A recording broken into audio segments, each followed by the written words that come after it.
Assalamualaikum warahmatullahi wabarakatuh. Perkenalkan, saya Ria Agustina. Di video ini saya akan membahas tentang morfologi hewan vertebrata, yaitu morfologi kata atau rana SP dan ikan nila atau Oreochoromis niloticus. Sebelumnya saya akan membahas apa itu hewan vertebrata. Hewan vertebrata adalah kelompok hewan yang memiliki tulang belakang. Tulang belakang adalah ruas tulang yang berderet panjang punggung mulai dari leher hingga ekor. Pada tulang belakang memiliki fungsi untuk menyokong tubuh dan melindungi sistem saraf. Hewan vertebrata juga ditandai oleh sistem otot yang terutama terdiri dari massa yang dipasangkan secara bilateral. Adapun ciri-ciri dari hewan vertebrata itu, yang pertama, tubuh terdiri dari kepala, badan, dan 2 pasang alat gerak. Beberapa spesies mempunyai ekor. Yang kedua, sistem pencernaan memanjang dari mulut hingga anus, dilengkapi dengan kelenjar pencernaan. Yang ketiga, sistem peredaran darah tertutup. Dan yang keempat, alat ekskresi berupa ginjal. Yang kelima, alat pernapasan berupa paru-paru, kulit, atau insang.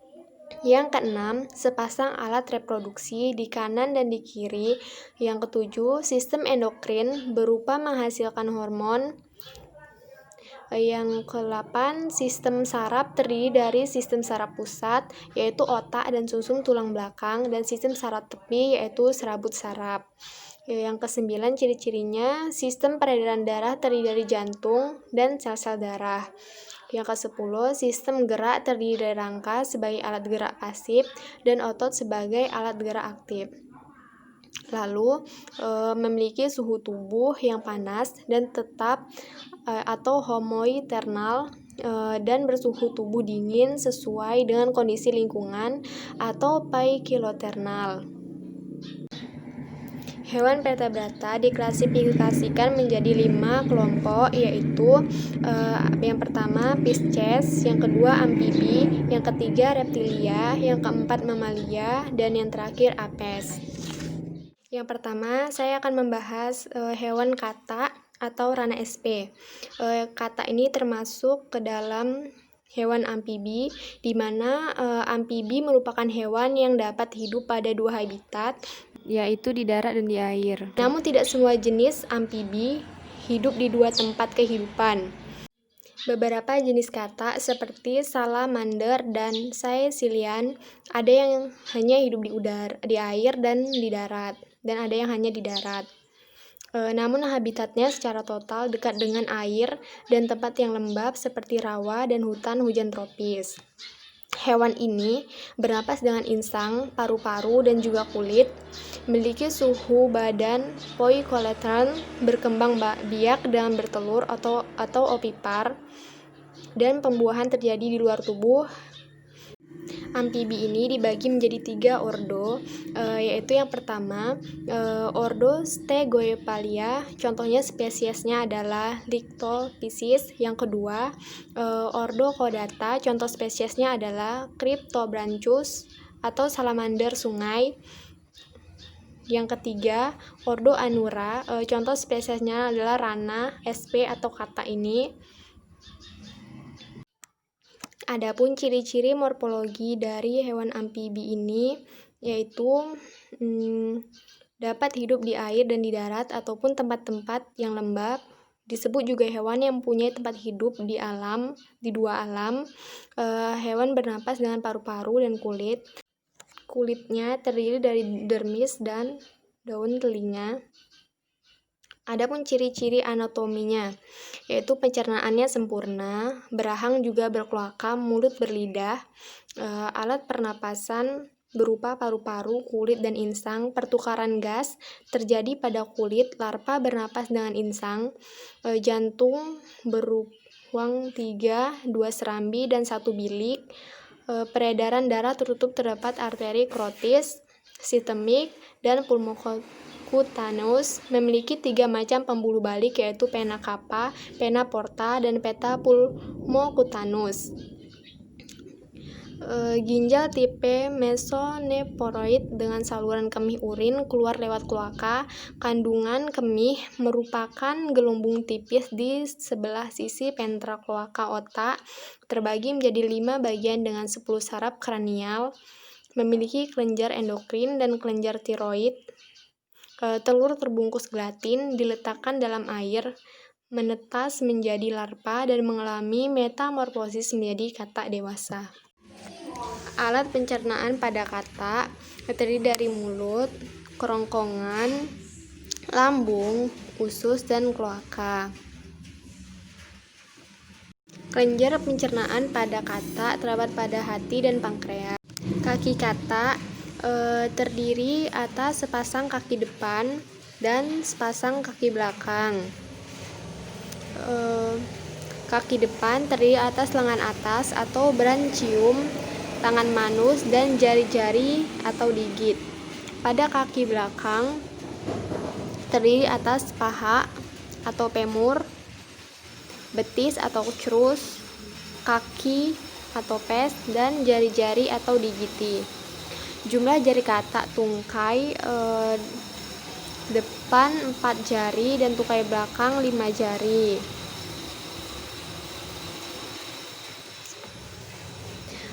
Pada tungkai belakang memanjang yang berpotensi untuk melompat.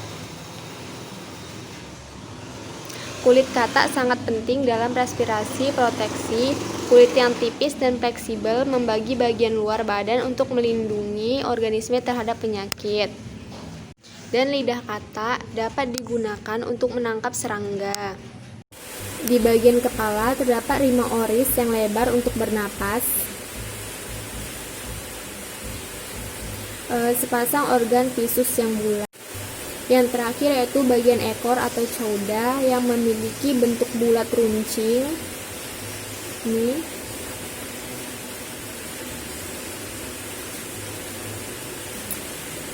Katak mempunyai sepasang anggota depan atau ekstremitas anterior yang berjumlah 4 digit.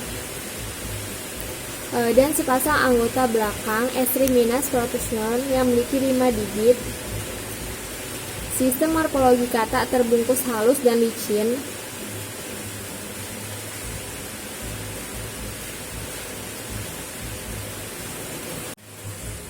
Di belakang mata terdapat membran timpani untuk menerima getaran suara. Pada akhir tubuh terdapat kloaka yang berfungsi sebagai tempat pelepasan feses, urin, dan sel kelamin. Yang kedua, saya akan membahas ikan nila atau Orelchorimus niloticus. Ikan ini termasuk ke dalam Pisces. Ikan ini termasuk Pisces yang memiliki habitat di air dengan alat pernapasan berupa insang. Hewan ini mempunyai fungsi untuk menentukan arah gerak di dalam air dan memiliki gurat sisi untuk melihat tekanan udara. Termasuk hewan berdarah dingin atau poikiloterm, yaitu suhu tubuh yang tak terelakkan dengan lingkungannya. Ikan ini berkembang biak dengan cara bertelur.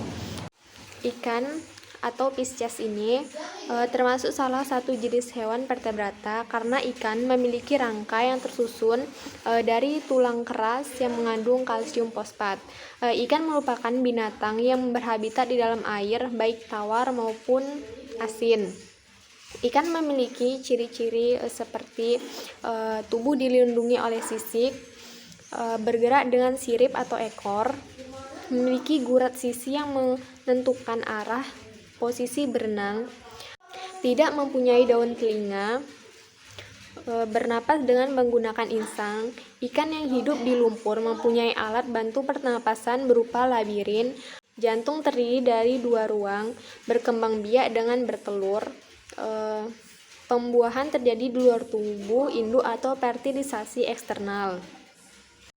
Adapun klasifikasi dari ikan nila ini atau Oreochoromis nelaticus ini, kingdomnya adalah Animalia, filumnya Chordata, subfilumnya Vertebrata, kelasnya Osteichthyes, subkelasnya Acanthopterygi, ordonya Percomorphi, subordonya Perchodae, familinya Cicildae, genusnya Oreochoromis, dan spesiesnya Oreochoromis niloticus. Adapun morfologi dari ikan nila ini memiliki bentuk pipih, punggung yang tinggi. Pada bagian badan dan sirip ekor ditemukan garis lurus. Serta juga mempunyai sirip punggung ditemukan garis lurus yang memanjang. Ikan ini memiliki 5 buah sirip, yaitu sirip punggung, sirip dada, dan sirip perut, sirip anal, dan sirip ekor. Tanda lainnya yang bisa dilihat dari ikan nila ini atau Oreochoromis niloticus adalah yakni memiliki warna tubuh hitam agak keputihan. Ada juga yang berwarna merah muda. Ini berwarna hitam keputihan. Bagian tubuh insang berwarna putih. Sedangkan ikan lokal memiliki warna kekuningan. Ikan nila ini mempunyai sisi ikan berukuran cukup besar dan tersusun dengan rapi. Bagian kepala pada ikan ini memiliki ukuran relatif kecil dibandingkan dengan mulutnya yang berada pada bagian ujung kepala, serta memiliki mata yang besar. Ciri-ciri morfologis lainnya dari ikan nila ini yaitu jari-jarinya keras, letak mulut subterminal dan berbentuk runcing serta sirip perut torasik. Bentuk tubuh ikan nila ini panjangnya ke samping dan memanjang. Bentuk tubuhnya ini dapat bermacam-macam, tetapi pada umumnya ikan kelompok ini memiliki bentuk gelondong pipih yang berarti ukuran tingginya dapat mencapai lebih dari lebarnya, sehingga apabila dilakukan pemotongan, penampang melintangnya berbentuk opal. Bagian kepala mulai dari ujung moncong sampai batas akhir dari bagian operculum atau tutup insang. Bagian tubuh atau badan membentang mulai dari akhir operculum sampai bagian ekor. Matanya terletak di sebelah lateral tanpa dilengkapi dengan kelopak mata. Bagian belakang mata terdapat operculum. Pada bagian punggungnya terdapat pinnae dorsalis, sedangkan sirip dada atau pinnae portocalis letaknya di belakang operculum, dan di sebelah bawahnya terdapat sepasang pinnae pediculus. Sirip ini umumnya dipunyai oleh jenis-jenis ikan air laut. Pada bagian perut terdapat pinnae abdominalis, yaitu sebagai sirip perut. Pada bagian ujung belakang dari tubuhnya terdapat juga pinnae caudalis atau sirip ekor. Pada umumnya semua sirip-sirip tersebut kecuali sirip dorsal pada beberapa spesies bentuknya lemas karena disokong oleh jari-jari keras. Adapun fungsi dari sirip adalah untuk mempertahankan keseimbangan dalam air dan untuk bergerak. Nila jantan mempunyai bentuk tubuh yang membulat dan agak pendek dibandingkan dengan nila betina. Warna ikan nila jantan umumnya lebih cerah dibandingkan dengan betina. Pada bagian anus ikan nila jantan terdapat alat kelamin yang memanjang dan cerah. Sementara itu, warna sisi ikan nila betina sedikit kusam dan bentuk tubuh agak memanjang.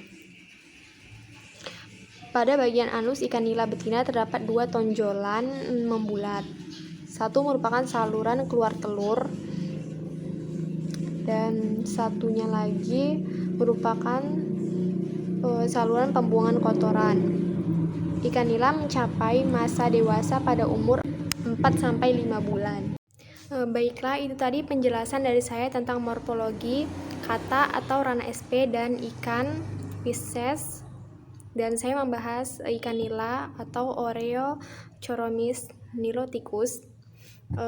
Hanya itu yang bisa saya sampaikan. Lebih kurang saya memohon maaf. Saya akhiri, wabillahi taufik walhidayah. Wassalamualaikum warahmatullahi wabarakatuh.